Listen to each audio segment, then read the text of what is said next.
नमस्कार, आप सभी का स्वागत है यूथ अध्ययन के चैनल पे। साथियों, एक बार फिर से मैं आप सभी के बीच एचपीटेट नवंबर 2026 के लिए जीके का पार्ट 5 लेके आ चुका हूँ। पार्ट 5 का जो पहला क्वेश्चन है कि 1954 में हिमाचल प्रदेश का पांचवा जिला कौन बना। देखिए, 1954 में हिमाचल प्रदेश का जो पांचवा जिला बनता है वो आपका बिलासपुर बनता है। ऑप्शन नंबर सी यहाँ पे बिल्कुल सही हो जाएगा। देखिए, बिलासपुर हिमाचल प्रदेश का पांचवा जिला कब बना, ये क्वेश्चन कई बार परीक्षाओं में पूछा गया। तो अगर बात करें बिलासपुर की, तो बिलासपुर जो है वो 1 जुलाई 1954 को हिमाचल प्रदेश का पांचवा जिला बना। इस बात को आपने डिटेल से याद रखना है। अब एक एक करके यहाँ पे थोड़ी बहुत बात कर लेते हैं। अब क्वेश्चन ये पूछा जाता है कि हिमाचल प्रदेश का गठन कब हुआ। तो हिमाचल प्रदेश का जो गठन है वो आपका 15 अप्रैल 1948। ये क्वेश्चन टेट परीक्षाओं में कई बार पूछा जाता है। अच्छा, जब हिमाचल का गठन होता है तब हिमाचल में कितने ज़िले थे, ये क्वेश्चन भी कई दफ़ा पूछा जाता है। तो हिमाचल का गठन जब 15 अप्रैल 1948 को होता है तो उस समय हिमाचल प्रदेश में जो है वो आपके 4 डिस्ट्रिक्ट थे, जिसके लिए एक ट्रिक मैंने आपको दिया है SMMC। एस का मतलब सिरमौर है, एम का मतलब यहाँ पे मंडी है, एक एम का मतलब महासू है और एक सी का मतलब चंबा है। तो सिरमौर, महासू, मंडी और चंबा, ये 4 जिले उस समय हमारे हिमाचल में थे जब हिमाचल प्रदेश का गठन होता है। अच्छा, जब हिमाचल का गठन हुआ, कई बार ये क्वेश्चन पूछा गया है, तो उस समय हिमाचल प्रदेश का क्षेत्रफल कितना था। तो जब हिमाचल प्रदेश का गठन होता है तो उस समय लगभग हिमाचल प्रदेश का जो क्षेत्रफल है वो 27,108 स्क्वायर किलोमीटर था।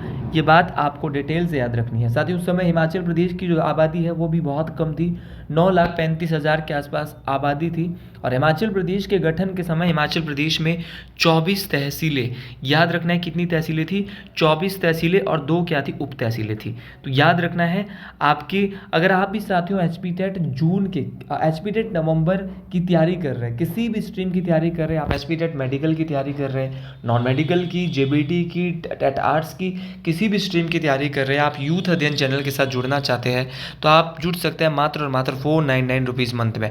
हम देने वाले हैं 499 में आपको लाइव प्लस रिकॉर्डेड। भाई, अगर आप हमारी क्लासेस को लाइव नहीं देख सकते तो आप same as it is recorded classes को देख सकते हैं। तो लाइव प्लस रिकॉर्डेड क्लासेस आपको मिलने वाली है, साथ में आपको फ्री हैंड रिटन नोट्स। ठीक है, फ्री हैंड रिटन नोट्स हमारे बैच के साथ मिलने वाले हैं। तो जो भी भाई बहन हमारे साथ जुड़ना चाहता है 7876145409 इस नंबर पे कांटेक्ट करके हमारे बैच का हिस्सा बन सकता है। साथियों, क्वेश्चन पूछा जाता है कि हिमाचल प्रदेश का पांचवा जिला कौन बनता है, आपका बिलासपुर बनता है। लेकिन क्वेश्चन ये भी कई दफ़ा पूछा जाता है कि हिमाचल प्रदेश का छठा जिला कौन बना था। तो हिमाचल प्रदेश का जो छठा जिला है वो आपका कौन बना, ये क्वेश्चन कई बार परीक्षाओं में पूछा जाता है। तो हिमाचल प्रदेश का जो छठा जिला है वो जो आपका बनता है वो बनता है आपका किन्नौर। किन्नौर को हिमाचल प्रदेश का छठा जिला बनाया जाता है और 1 मई 1960 को, याद रखना है, 1 मई 1960 को जो महासू जिले की जो एक चीनी तहसील हुआ करती थी उसको अलग करके किन्नौर जिला यहाँ पे बनाया गया, जो कि हिमाचल प्रदेश का छठा जिला बना है। महासू जिले में जो रामपुर तहसील के जो 14 गांव हैं उनको भी जो है वो किन्नौर जिले में शामिल कर दिया गया था। ये बात आपको डिटेल से याद रखनी है मेरे भाई। क्वेश्चन कई दफ़ा पूछा जाता है कि हिमाचल प्रदेश में जो है वो आपका यूनियन टेरिटरी, केंद्र शासित प्रदेश कब बना है। तो हिमाचल प्रदेश को 1956 में यूनियन टेरिटरी, केंद्र शासित प्रदेश बनाया। उसी प्रकार 1951 में हिमाचल प्रदेश को क्या बनाया, पार्ट सी बनाया। पार्ट सी के बाद इसको 1956 में यूनियन टेरिटरी बनाया। उसी दफ़ा कई दफ़ा पूछा जाता है कि हिमाचल प्रदेश में टेरिटोरियल काउंसिल की स्थापना कब हुई। तो अगर बात करें टेरिटोरियल काउंसिल की, तो टेरिटोरियल काउंसिल होती है क्षेत्रीय परिषद। तो क्षेत्रीय परिषद का जो गठन है वो आपका हिमाचल प्रदेश में 1957 में होता है। ठीक है, तो ये बात आपको डिटेल से याद रखना है। और इसके जो अध्यक्ष बने थे उनका नाम था ठाकुर करम सिंह। तो ठाकुर करम सिंह जो है वो कौन बने, तो ठाकुर करम सिंह ने जो है वो क्षेत्रीय परिषद के जो है वो अध्यक्ष के रूप में यहाँ पे क्या ली थी, शपथ ली थी। बाद में 1963 में हिमाचल प्रदेश में जो है वो किसका निर्माण हुआ था, जो क्षेत्रीय परिषद होती थी उसको बदल के क्या बनाया गया, विधानसभा। तो ऐसे ऐसे क्वेश्चन आपको याद रखने हैं। अब वो जमाना गया जब टेट में आसान आसान लट्टू क्वेश्चन आया करते थे। अब टेट का पेपर भी अच्छा होने वाला है, इसीलिए आपको डिटेल से बेहतरीन तरीके से अपनी पढ़ाई करनी है मेरे भाई। क्वेश्चन ये भी पूछा जाता है कि जो हुकुम सिंह समिति है उसके सिफारिश पे जो पंजाब स्टेट पुनर्गठन आयोग है उसकी स्थापना यहाँ पे होती है। अगला क्वेश्चन है कि कांगड़ा का किला किस कटोच शासक ने बनाया था। तो ये जो किला है वो सुशर्मा चंद्र के द्वारा बनाया गया था। ये बात आपको डिटेल से याद रखनी है। अच्छा, कुछ रियासतें ऐसी जो टेट परीक्षाओं में बार बार पूछी जा रही है, जैसे कि आपका नूरपुर रियासत का पुराना नाम क्या है, ये क्वेश्चन कई बार आपके टेट परीक्षाओं में बन रहा है। तो नूरपुर रियासत का जो पुराना नाम है वो आपका धमेरी है। ये बात आपको डिटेल से याद रखनी है। टेट परीक्षाओं में ही एक सीधा क्वेश्चन पूछा गया था कि अकबर के समय नूरपुर के राजा कौन थे। तो अकबर के समय जब अकबर जो है वो राजा थे, तो उस समय जो है वो नूरपुर के जो राजा थे वो वासुदेव थे। ये बात आपको डिटेल से याद रखना है। तो वासुदेव साहब क्या थे, आपके नूरपुर रियासत के राजा थे अकबर के समय। अच्छा, नूरपुर रियासत की जो स्थापना है वो किसने की थी? भाई, नूरपुर रियासत की जो स्थापना है वो की थी जेठपाल। किसने की थी? जेठपाल ने। और 1000 ईस्वी में जो है वो नूरपुर रियासत की स्थापना करी थी जेठपाल ने। तो ये बातें मोस्ट इंपॉर्टेंट है, ये बातें परीक्षाओं में बार बार पूछी जाती है, इसीलिए आपको हर एक बात को डिटेल से याद रखना है, इंपॉर्टेंट तरीके से याद रखना है मेरे भाई। हर एक बात मोस्ट इंपॉर्टेंट ये परीक्षाओं के लिए रहने वाली है। और नूरपुर रियासत का उस समय कौन राजा था जब जहांगीर जो है वो नूरपुर आया था? तो जहांगीर जो है, जो कि मुगल शासक था, वो 1622 के आसपास जो है वो नूरपुर आया था। बोले तो धमेरी आया था। धमेरी जो है वो नूरपुर का पुराना नाम है। तो उस समय जो है नूरपुर के राजा कौन थे? जगत सिंह थे। तो ऐसे ऐसे छोटे छोटे क्वेश्चन आपको डिटेल से याद रखने पड़ेंगे मेरे भाई। जो आपका जगत सिंह ने जो है वो जब नूरजहाँ वहाँ पे आई थी, नूरजहाँ कौन है? जहांगीर की पत्नी। जब वो उनके साथ आई थी तो उन्हीं के सम्मान में जगत सिंह ने जो है वो यहाँ नूरजहाँ के सम्मान में यहाँ का नाम नूरपुर रख दिया था। तो ये बात आपको डिटेल से मोस्ट इंपॉर्टेंट तरीके से याद रखनी है। साथियों, कई बार क्वेश्चन एक पूछा जाता है कि जो सिबा रियासत है उसके जो संस्थापक है वो क्या है? तो सिबा रियासत एक गुले रियासत की ही शाखा थी, जिसके जो संस्थापक है वो शिवराम चंद है। तो याद रखना है, शिवराम चंद जो है वो आपके कौन थे? तो वो एक जो है वो सिबा रियासत के संस्थापक थे। आपकी दत्तारपुर रियासत थी, तो दत्तारपुर जो रियासत थी उसकी जो स्थापना है वो दत्तार चंद। दत्तारपुर की स्थापना किसने करी थी? दत्तारपुर रियासत की स्थापना दत्तार चंद ने 1550 ईस्वी में करी थी, माफ़ी चाहूँगा। अच्छा, सिबा रियासत की स्थापना 1450 में शिवराम चंद ने की थी। और आपकी एक बंगाल रियासत है। अगर बंगाल रियासत की बात करें तो बंगाल रियासत की जो स्थापना है वो आपके किसने करी थी? तो याद रखना, एक ब्राह्मण ने की थी, जो कि राजा बनने के बाद जो है वो क्या कहलाया था? आपको डिटेल से याद रखना है, चंद्रवंशी राजपूत कहलाया था। ये बात आपको डिटेल से मोस्ट इंपॉर्टेंट तरीके से याद रखनी है। अच्छा, कांगड़ा की बात करता हूँ। कांगड़ा से क्या क्या क्वेश्चन बनते हैं भाई? जब कांगड़ा की हम बात करते हैं तो कांगड़ा में आपका जो टेट करवाता है ना, हिमाचल प्रदेश स्कूल शिक्षा बोर्ड है ना, HP बोस। भाई HP बोस का जो मुख्यालय है वो हमारा हिमाचल प्रदेश के कांगड़ा जिले में है। साथियों, कई दफ़ा एक क्वेश्चन परीक्षाओं में पूछा जाता है कि भाई आपका हिमाचल प्रदेश स्कूल शिक्षा बोर्ड का जो मुख्यालय है वो धर्मशाला में है, लेकिन धर्मशाला में ही हिमाचल प्रदेश की कौन सी फेमस झील है? तो डल झील। भाई, जो डल झील है वो कहाँ पर है? कांगड़ा के धर्मशाला में है। और धर्मशाला जो है वो क्या है? कांगड़ा का मुख्यालय है। ये बात आपको डिटेल से याद रखनी है। साथियों, ये वही धर्मशाला है जिसे छोटा लहासा या आपका जो है वो छोटा तिब्बत या फिर छोटा लहासा के नाम से जाना जाता है।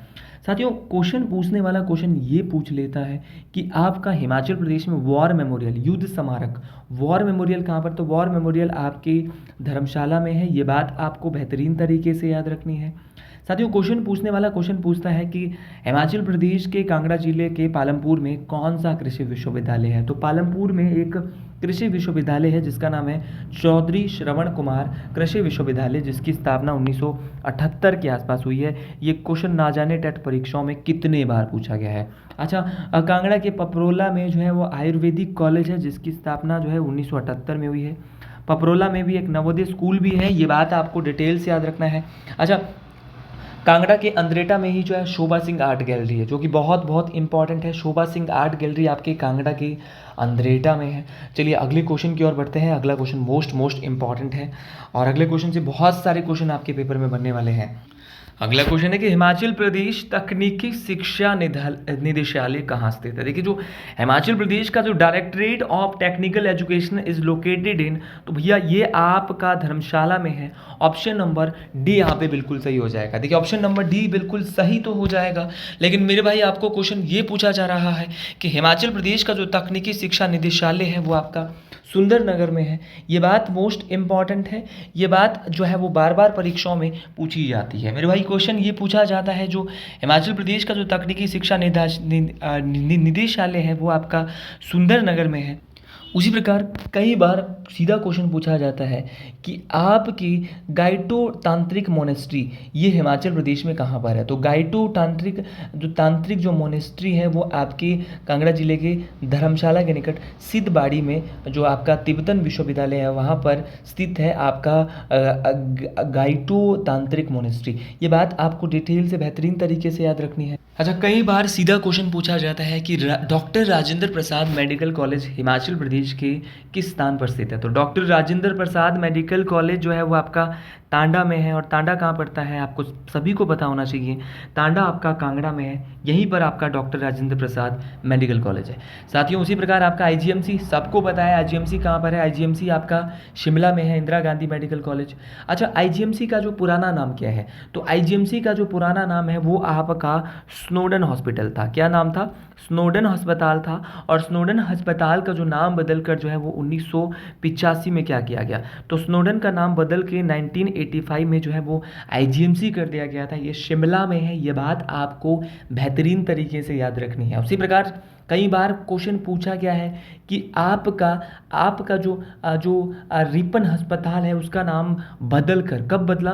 तो रिपन अस्पताल वही जो 1885 में बना था, शिमला में रिपन अस्पताल है। और रिपन अस्पताल का नाम बदल कर 1990 में जो है वो दीनदयाल उपाध्याय चिकित्सालय रखा गया था। ये बात मोस्ट इम्पॉर्टेंट है, ये बात परीक्षाओं में बार बार पूछा जाता है। तो रिपन अस्पताल ये मोस्ट इम्पॉर्टेंट रहने वाला है, आपको डिटेल से बेहतरीन तरीके से याद रखना है जी। अच्छा, क्वेश्चन कई बार क्वेश्चन पूछा जाता है कि जो आपका हिमाचल प्रदेश में कहाँ पर आपका डॉक्टर यशवंत सिंह परमार उद्यान एवं वानिकी एवं विश्वविद्यालय है। तो याद रखना है, उद्यान doctor Yashwant Singh Parmar horticulture and forestry university, उद्यान एवं जो वानिकी विश्वविद्यालय है वो नौनी में है भाई। अच्छा, नौनी कहाँ पड़ता है आपको अगर ये पता भी नहीं है तो पता होना चाहिए, नौनी सोलन में है। इस यूनिवर्सिटी की जो स्थापना है वो 1985 के आसपास हुई है और जिसके पहले उपकुलपति MR ठाकुर है। ये क्वेश्चन आपको सारा लपेट देना है, जितने भी क्वेश्चन मैं आपको बताता हूँ और उसके साथ जो और क्वेश्चन बताता हूँ ये मोस्ट इंपॉर्टेंट है। मेरे भाई क्वेश्चन कई बार पूछा गया है कि हिमाचल प्रदेश में पर्वतारोहण संस्थान आपका माउंटेनरी इंस्टीट्यूट कहाँ पर है। तो पर्वतारोहण संस्थान जो हिमाचल प्रदेश के अगर किसी स्थान में है तो वो आपका हिमाचल प्रदेश का मनाली है। ये बात आपको डिटेल से, ये बात आपको मोस्ट इम्पॉर्टेंट तरीके से याद रखना है। साथियों, हर एक क्वेश्चन मोस्ट इम्पॉर्टेंट रहने वाला है, हर एक क्वेश्चन परीक्षाओं में बार बार पूछे जाने वाला है, इसीलिए आपको हर एक क्वेश्चन को डिटेल से मोस्ट इम्पॉर्टेंट तरीके से याद रखना है। एक बार बहुत ही बेसिक क्वेश्चन, बहुत इंपॉर्टेंट क्वेश्चन पूछ लिया था कि हिमाचल प्रदेश में आपकी प्रोस्पेक्ट हिल्स कहाँ पर है। तो प्रोस्पेक्ट हिल जो है हमारी वो हमारी शिमला में पड़ती है। तो प्रोस्पेक्ट हिल हमारी शिमला में है, ये बात मोस्ट इंपॉर्टेंट रहने वाली है।